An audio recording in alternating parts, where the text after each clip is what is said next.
Vijana, maamuzi yenu ni ya busara na niwatake kuheshimu na kuzingatia maamuzi yenu na kufuata yale yote mliofundishwa. Kwa kufanya hivyo, mtakuwa mmejitendea haki wenyewe, Jeshi la Kujenga Taifa, jamii mliotoka na taifa kwa ujumla. Pia niwasihi mkawe vijana bora wakati wote kwa kujiepusha na vitendo ambavyo vitapelekea changamoto utimamu wa afya ya mwili na akili. Ikumbuke kwamba vijana ni taifa la leo na kesho. Jeshi la Kujenga Taifa linaendelea kuamini kuwa kiapo cha utii mlichowapa leo hii mbele ya mgeni rasmi ni ishara tosha kuwa taifa limewekeza sehemu sahihi na kwamba taifa litaendelea kuwa salama wakati wote.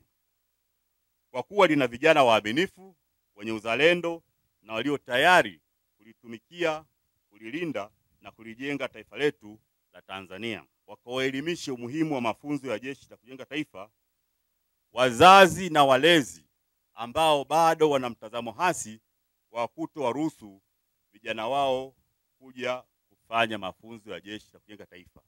Hivyo nawasihi wazazi na walezi, Jeshi la Kujenga Taifa halitoi adhabu, halitoi mateso, bali linatoa mafunzo. Hivyo mwashauri na mhamasishe vijana wenu kuhudhuria mafunzo haya kwa mustakabali wa taifa letu la Tanzania. Vijana mnaohitimu leo pamoja na hadhara hii, napenda kutumia fursa hii kuwaasa na kuwakumbusha juu ya matumizi bora ya mitandao ya kijamii. Kutokana na ukuaji wa maendeleo ya teknolojia na utandawazi, mitandao ya kijamii imekuwa ni sehemu katika mazingira yetu.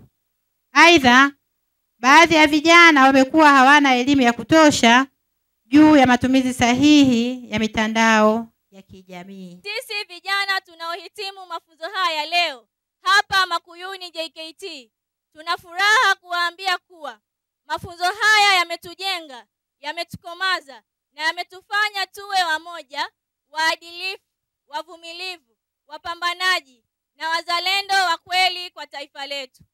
Tupo tayari kutumiwa na taifa letu mahali popote na kwa jukumu lolote kama taifa litakavyoona inafaa kwa sasa na kwa baadaye.